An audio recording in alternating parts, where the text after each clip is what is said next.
Hey y'all, this is Zach, and this is Road to Renewal. And speaking of renewal, I want to share this verse with you. This is from Romans 12, verse 2. Paul is sharing by the power of the Holy Spirit in Romans a bunch of really amazing things that have to do with following Jesus. And in verse 2, he says, "Do not be conformed to this world, but be transformed by the renewal of your mind."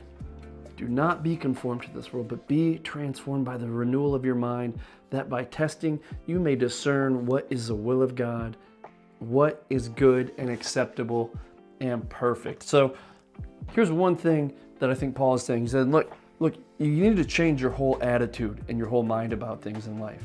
Like, the world is telling you to go one direction. We're saying, look, you are justified in being angry at that person. You're justified at hating that person. You're justified at not forgiving them. The world says, look, man, you need to get your money. You need to focus on just yourself.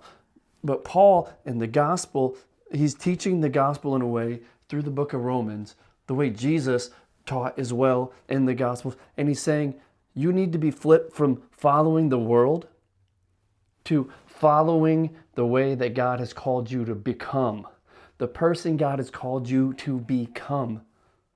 So here's what it is. The world tells you to hate. The world tells you to lust. The world tells you to go get your bag, to go get your money, to not care about anybody, to trample over them. But Jesus says, forgive those who hate you.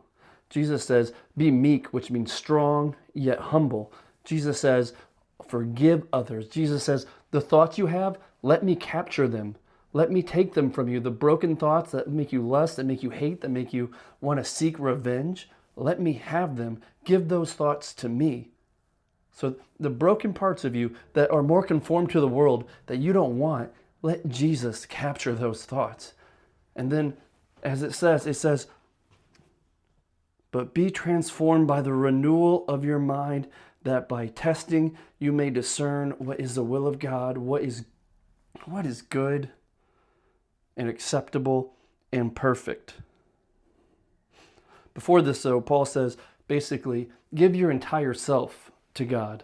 Surrender, submit yourself to God. So here's the reality. If you change your attitude, right? If you're willing to change your attitude, your mindset, the way you think, to be more aligned with God instead of the world, you will change your entire life. Change your attitude and you will change your life. All right, y'all. I hope you have a good one. Peace.